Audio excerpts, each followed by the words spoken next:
Bonjour à tous et bienvenue sur la chaîne Esquisse Miniature où dans cette vidéo je vais parler un petit peu puis vous montrer en même temps comment on peut peindre à la chaîne. Alors peindre quoi? Peindre des figurines évidemment à la chaîne. Avant tout j'aimerais vous préciser que la peinture pour l'immense majorité des gens doit rester un vrai kiff et un plaisir. Moi au départ c'était, pour un débutant globalement, moi c'était il y a plus de 20 ans maintenant, mais pour les gens qui débutent, la peinture c'est une phase un peu difficile au départ, c'est la phase d'apprentissage vraiment des bases, des dégradés, ce genre de choses. Mais très vite on arrive à gagner en plaisir de peinture, déjà par le plaisir d'avoir sa figurine peinte ensuite par ses soins, mais au-delà de ça, je trouve que c'est un moment reposant. En fait, c'est là où je veux en venir, c'est que quand on peint, on est un peu dans notre univers, quand on peint seul, hein, j'entends. En club, c'est cool aussi, à plusieurs, c'est super cool aussi, mais c'est vrai que souvent, ça peut être un moment reposant, presque méditatif, j'exagère un peu, mais vous avez compris ce que je veux dire, et qu'à aucun moment, il faut retirer ce kiff-là. Mais aujourd'hui, dans la plupart des jeux qui nous sont proposés, on a beaucoup de jeux de société qui sortent, qui incluent déjà en fait des figurines, souvent jolies, voire très jolies pour certains. Là, je pense à Core Space, que je vais vous montrer dans cette vidéo. D'ailleurs, je pense que je vous le montre en même temps là. Je pense à Zombicide, je pense à au Cthulhu, à tous ces jeux où il y a des figurines à l'intérieur. Moi j'ai un défaut, c'est que je ne joue qu'avec des figurines peintes. Je déteste jouer avec des figurines non peintes. Et du coup, quand il y a un jeu qui me hype à mort, qui me motive à fond, eh ben, j'ai tendance à me dire, allez, on peint toute la boîte d'un coup, quand je veux jouer vite, hein, et voilà. Et du coup, je peins à la chaîne. Donc on en vient au sujet, la peinture à la chaîne. Pour peindre à la chaîne sans aéro, hein, c'est important de préciser, sans aérographe, parce qu'on pourrait gagner encore plus de temps en utilisant l'aérographe, vraiment avec là les vidéos que je vous montre en même temps. Au pinceau c'est 2 heures, là j'ai mis 2 heures pour peindre la boîte de base de Core Space, un jeu futuriste, jeu de plateau futuriste avec des super décors. Il y a plein de chaînes qui en ont parlé, je vous invite à aller voir, vraiment c'est un très bon jeu.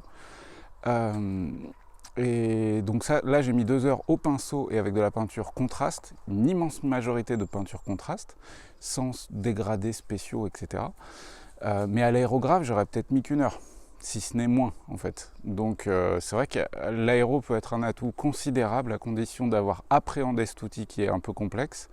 Et voilà, je vous conseille, si l'aéro vous tente, déjà de commencer par un petit aéro. Pour la peinture à la chaîne, c'est vraiment génial, hein. Un petit aéro pas cher, plutôt que de direct commencer par un aéro qui coûte une fortune. C'est vraiment moi ce que je conseille, aussi parce que j'ai débuté comme ça. Mais voilà, donc pour la peinture à la chaîne, au pinceau.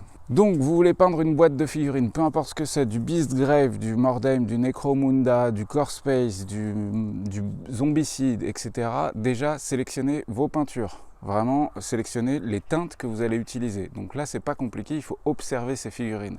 Si c'est des zombies, on va avoir besoin de pas mal de teintes de chair différentes.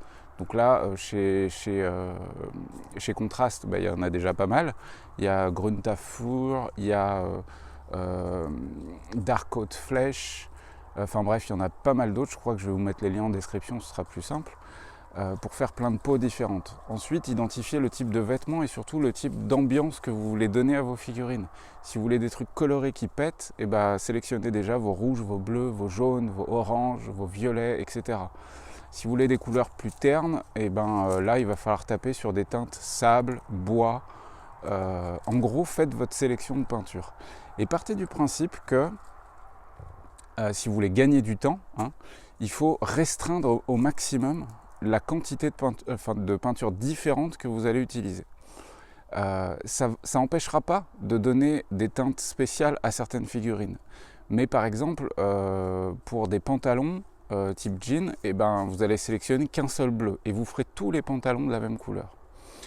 Donc une fois que vous avez sélectionné vos peintures, après avoir observé vos figurines, ce qui va être important, c'est de faire une bonne sous-couche, hein, la sous-couche sur toutes vos figurines. Alors là, il y a plein d'écoles différentes. Moi, j'aurais tendance, si vous peignez à la contraste, et là je parle exclusivement de si vous peignez à la contraste, de sous-coucher ça en blanc, un blanc ou un blanc cassé à la limite.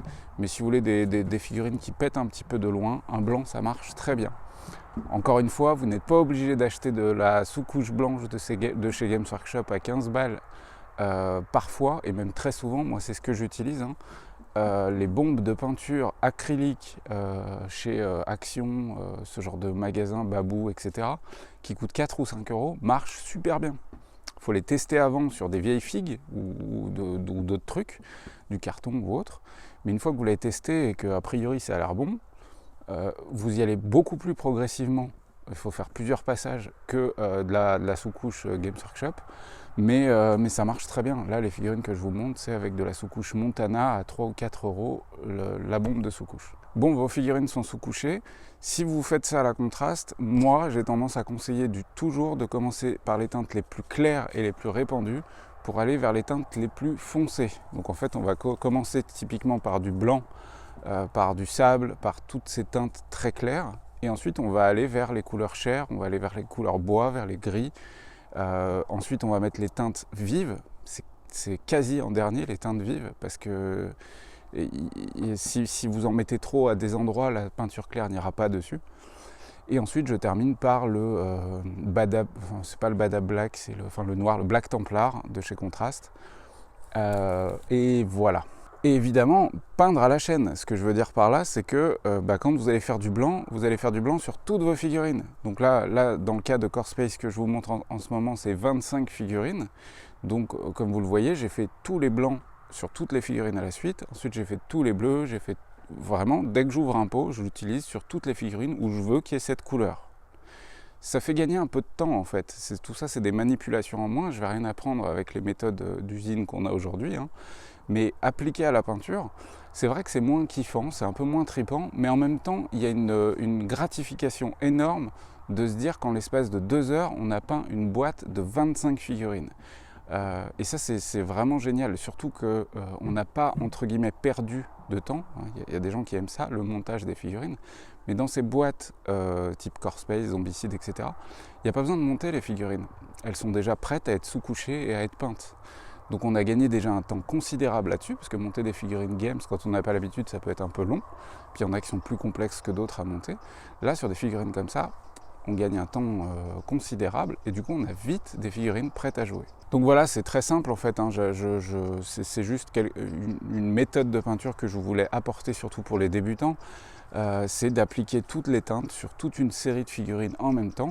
Et puis le truc cool aussi, c'est que vous allez très vite voir en progressant sur la peinture de vos figurines, ce que je veux dire, c'est qu'en progressant sur les différentes teintes que vous allez mettre, et ben on y va un peu à l'impro aussi. Là, c'est exactement ce qui s'est passé dans le cas de Core Space. C'est qu'il y en a un, je lui ai mis un jean, et après je me suis dit, ah tiens, je suis en train d'utiliser le marron, ce serait cool qu'il ait du marron à ce niveau-là. Et du coup, ça fait une progression étape par étape. Ça permet d'improviser sans que ce soit de la totale impro sur une figurine. Je trouve que ça aide un peu en fait à donner une identité globale plus sympa à un pack d'un jeu de société. Dernière petite combine que je vous donne maintenant, et ça c'est vraiment surtout pour les débutants hein, ou les gens qui ne connaissent pas la technique. C'est pas magique, c'est pas magnifique non plus, mais je trouve que c'est cool. C'est l'utilisation quand vous avez fini vos figurines, quasiment fini, voire même complètement fini, l'utilisation d'un crayon aquarelle, d'un crayon à papier, de peinture aquarelle. Là, j'ai utilisé un blanc. Je vais vous mettre le lien dans la description, ce sera plus simple pour vous. C'est des crayons qui coûtent 1 ou 2 euros, donc c'est vraiment pas cher. En plus, vous n'êtes pas obligé d'acheter une boîte complète, vous achetez vraiment que les teintes claires qui vous intéressent. Moi, j'utilise majoritairement du blanc, mais on peut très bien utiliser du vert très clair, du jaune, etc. pour éclaircir ce genre de teinte. Et ce truc-là, je trouve ça très cool quand on veut avoir des figurines qui pètent de loin et qui sont sensiblement éclaircies. Sur de la contraste, je trouve ça cool. Donc crayon blanc, on le mouille un peu, on le trempe comme un pinceau en fait, comme quand on trempe un pinceau dans le pot d'eau. Moi je le frotte sur mon doigt, hein, c'est de la peinture aquarelle donc ça s'enlèvera facilement. Je le frotte sur mon doigt histoire d'humidifier la texture du crayon aquarelle. Et puis ensuite je vais le passer sur les arêtes, juste pour éclaircir, donc c'est le lining en fait qu'on fait au pinceau. Mais faire ça au crayon, ça fait gagner du temps. Parce que ça évite d'avoir une palette, parce que ça évite de remettre de la peinture si on en a oublié, etc. Et faire ça au crayon, ça fait gagner du temps. Le rendu n'est pas aussi beau, mais je trouve que c'est quand même cool pour une technique qui coûte que dalle et surtout qui peut être fait littéralement par n'importe qui. Ce genre de truc, je l'ai déjà fait faire à mon fils. De par la taille du crayon de couleur, on ne peut pas aller à des endroits qui sont forcément pas éclairés. Ce que je veux dire, c'est que par exemple, sous le bras, vu que le crayon est un peu gros, on ne peut pas passer sous le bras et la mine est un peu grosse, on ne peut pas passer sous le bras. Et du coup, c'est logique qu'on ne puisse pas mettre de blanc à cet endroit-là.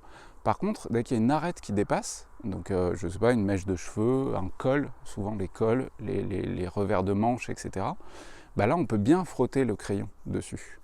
Et forcément, vu que c'est une mine dure, ça ne va pas s'écraser et risquer de rentrer dans les détails.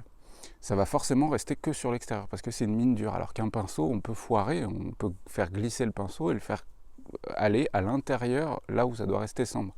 Avec un crayon de couleur, on n'a vraiment pas ce problème. Donc pour un débutant, je trouve que c'est vraiment une technique géniale pour éclaircir très facilement ces figurines. Après, ça tient très bien, c'est de la peinture aquarelle acrylique, mais j'aurais tendance à vous conseiller dans tous les cas, surtout c'est des figurines de jeux de société, de mettre un coup de vernis mat sur l'ensemble de vos figurines, comme ça vous êtes tranquille. Pour le vernis au pinceau ou à la bombe ou à l'aérographe, peu importe, l'essentiel c'est que ce soit verni. Et puis les socles, ça va dépendre du jeu que c'est en fait. Ça peut être, si c'est des socles, là par exemple Core Space, j'ai pris du texturé. Je suis même pas sûr que ce soit du Games, mais j'ai pris du texturé gris. Ensuite, je vais juste faire le contour des socles en noir, histoire que ce soit joli. Et puis voilà, tout simplement. Après, si vous peignez en série du Bolt Action, par exemple, ou autre, là, utilisez plutôt vos flocages, etc. C'est important d'avoir des jolis socles. N'oubliez pas ce truc-là. C'est une belle peinture avec un socle dégueulasse, ça va vraiment rendre la figurine moins jolie. Là, par exemple, moi, j'ai décidé juste de rajouter un petit brossage à sec sur le socle, et ça suffit. Mais c'est vrai que plus le socle va être beau, et plus ça va mettre en valeur la peinture de la figurine, aussi simple soit-elle. J'en profite pour une dernière petite chose concernant la peinture à la chaîne. Il y a un truc qui est génial à faire, et que je vous conseille d'essayer avec un pote, avec votre compagnon, ou votre compagne, avec votre fils ou votre fille, cousin, cousine, peu importe, quelqu'un qui est là avec vous à ce moment-là, c'est de le faire à plusieurs. C'est vraiment très cool, à deux, même à deux c'est génial. C'est vraiment très cool d'avoir un seul pot pour deux personnes. Il peut même y avoir des petits challenges de rapidité.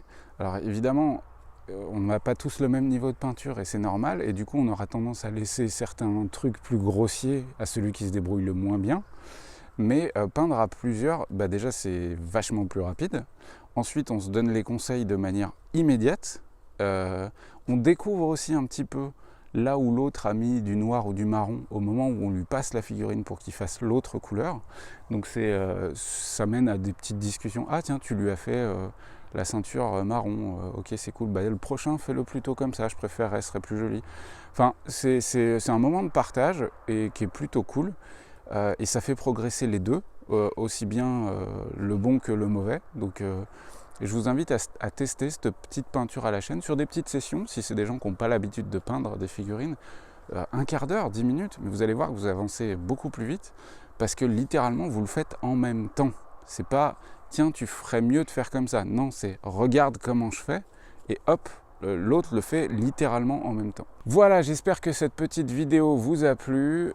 Vous savez ce qu'il faut faire si vous voulez me soutenir, Tipeee, Patreon, les fichiers 3D, les projets que je propose. Partagez la vidéo également, les pouces, etc. Je ne vous embête pas plus longtemps avec ça. Tous les liens sont en description. Je vous souhaite bonne peinture et bon jeu. Et puis on se retrouve très vite pour des nouvelles vidéos. Ciao, ciao!